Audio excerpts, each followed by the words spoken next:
napakadami magbunga. Atras eh.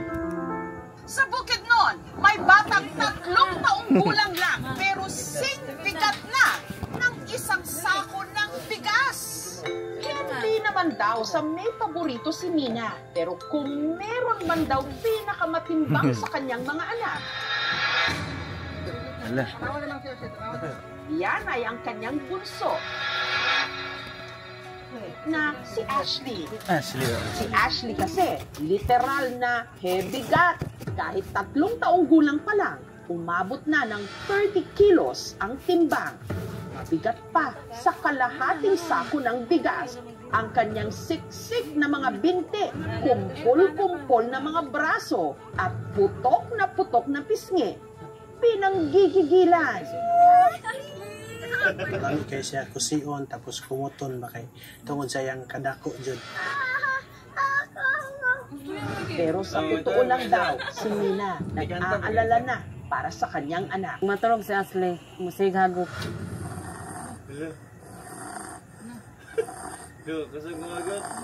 Kung asa siya, muhigda, dito po siya.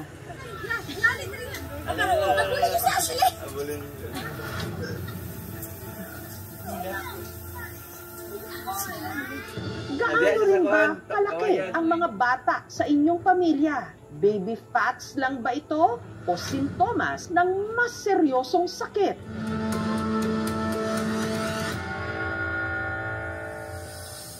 Sa liblib na sityong ito ng San Fernando sa Bukidnon, angat na angat si Ashley sa kanyang mga kalaro. Lahira gid ang panglawas ni Ashley sa ubang bata.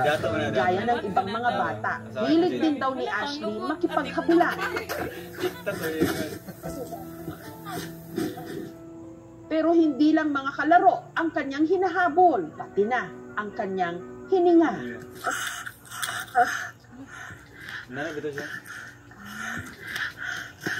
Kung si Ashley, among ipalingkod sa kanang bangko. Para makapag-recharge, kailangan daw niyang kumain.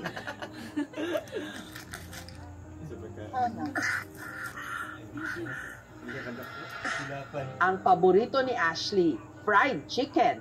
Pero hindi raw nila afford na magprito ng manok araw-araw. Ang madalas nga raw nilang ulam, itlog. Oo, Ashley. Ah.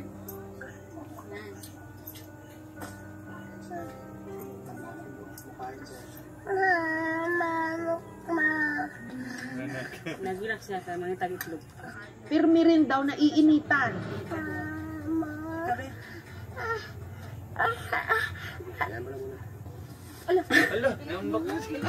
Kaya 2 beses siya humaligo kada araw. Nga.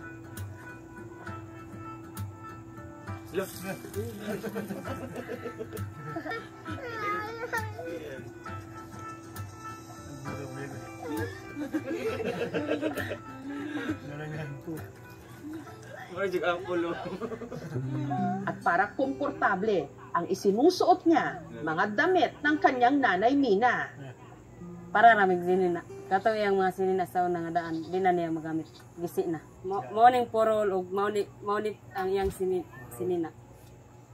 Nasa 2.8 kilos daw ang timbang ni Ashley nung siya'y ipinanganak. Normal naman daw para sa bagong silang na sanggol. Pero pagtungtong niya ng 3 buwan, nagsimula raw siyang lumobo. Indakol skanin din, hangtod dito. Mulawarin, dadakol, magpaarin, magatok din.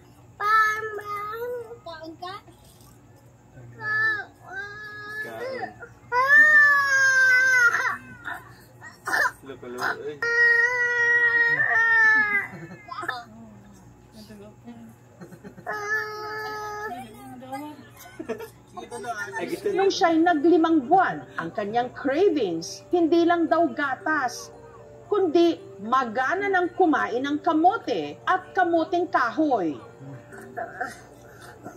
Katulong mo kaon sa kadlaw. Nagdako na siya kaon o sa katuig. Marami man daw ang cute na cute kay Ashley. Si Nina, nababahala. Maliban kasi sa mabilis hingali ng kanyang anak, malakas rin daw itong pumilik.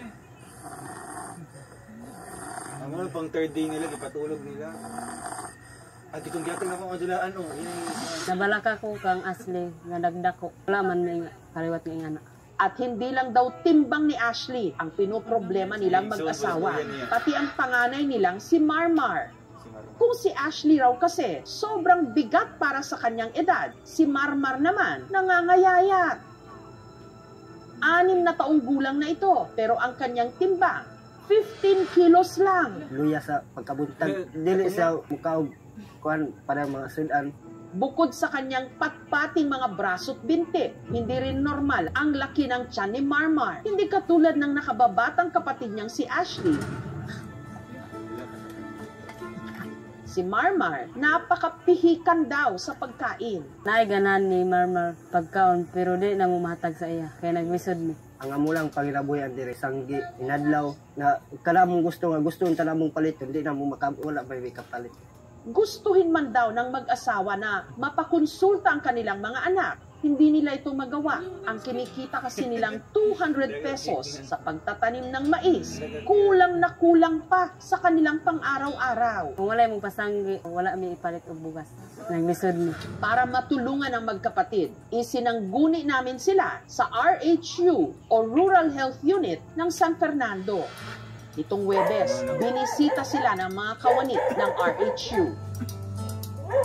Mauya na po. So si Marmar ganina ma'am, ug sir, ang iyahang timbang is 15.5 kilograms.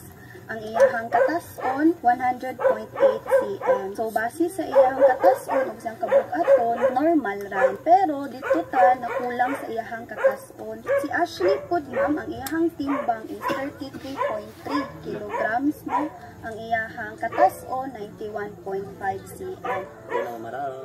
Si Marmar undernourished daw. Ibig sabihin, kulang sa tamang nutrisyon ang kanyang katawan para lumaki siyang malusog. No, si kanya ka kota, ginungdan usahay, no? Pwede kasi ang kakainugan na doon mong makaliwatan. Isa sa mostly probably na pwede mangyari sa bata na stunted or undernourished, prone pa din sila sa infection. Number 2, yung cognitive development nila. Maaari pong mahina sila sa school. Habang si Ashley naman, obese o labis-labis ang timbang para sa kanyang edad at katawan. Hindi rin daw akma ang kanyang height para sa kanyang edad o yung tinatawag na stunted. Kung hindi po natin maagapan, maaari po yung bata ay magkaroon ng severe infection. Maaari po sila magkaroon ng cardiovascular diseases or sakit sa puso. Maaari po magkaroon ng mga fat deposits ang kanyang mga atay. So magkaroon din po sila ng liver problems kung hindi po maagapan. And risk din po sila na magkakaroon po ng early onset of diabetes. Obesity in children po is significantly linked po to yung condition na tinatawag po natin na obstructive sleep apnea. That can lead po into different complications. Dahil po sa malakas na hilik, nakakadisturbo po yun sa kanyang pagtulog. Bilang tugon sa kanilang mga kondisyon, nagbigay ng gamot at vitamins ang RHU ng San Fernando. Pasalamat ato. Doktor, imbo.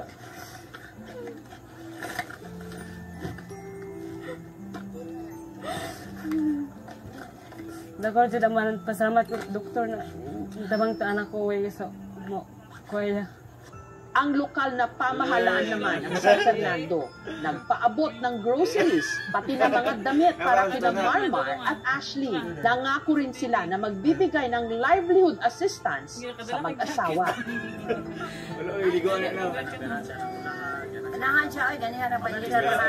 Plano po din ang LGU na bibigyan sila ng mga binhi na itatanim. Dako na yung tabang niya sa mo.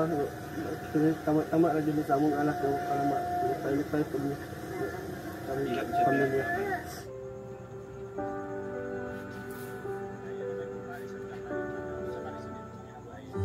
Naghanda ng simpleng salo-salo ang LGU ng San Fernando.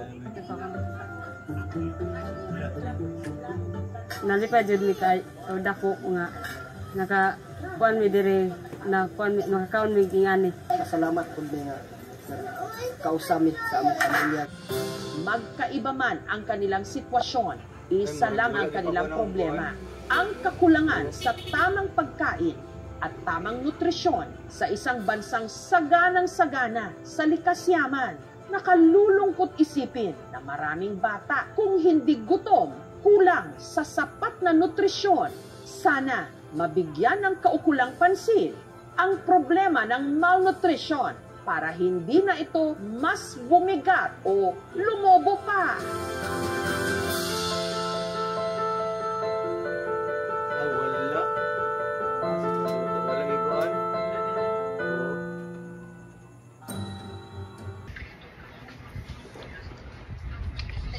Hello po. Good afternoon, ma'am. Okay po. Sir, tanong ka lang, parang may message daw kay Rednell. Ask ko lang po sana yung concern niya regarding that. Yung tanong ko lang po sa kanya, ma'am, is ano po, yung interview. Hindi pala na isali po. Oo, gusto ko lang i-ano po. Kung ano ba, kumbaga, hindi na pala kailangan ako doon sa part na yon na interview or sa segment ni Ashley. Bumiyahe pa kasi kami nung from Davao that time, tapos 3 hours yung biyahe namin. Pagdating ko doon sa Bukidnon, ayun, in-interview po ako, tapos yun nga, yung mga supporters ko din na nag-aabang din po ayun sa segment din kagabi kung andun ba ako. Kasi meron kaming running time and final script na sinusunod. So, okay. May mga segment talaga, may mga interview talaga kami na bawa po namin, ganyan. Hindi lahat ng full interview na sasama, ganyan. Pero sir, yung sa inyo, na lang po namin, i-re-edit na lang po namin. Hanapan na lang namin ng part kung saan po natin pwede focus sa kanya. Sige. Sir, hindi kayo na-abisuhan po dun sa final po na. Oo nga po. Pero nag-ano naman din po ako sa kanila na nagpaliwanag po ako na siguro may duration time na sinusunod sila, kaya siguro na naghahabol ng. Oo nga po. Kaya yun yung actually kay doctor din, hindi rin lahat ng interview, lahat ng actually may mga residents din kasi na interview, hindi rin lahat sila na isama.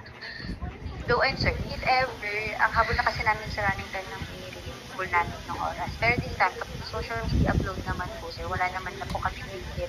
Okay po. Yes, so yung airing time lang talaga sa mismong segment sir. Okay lang po. Okay.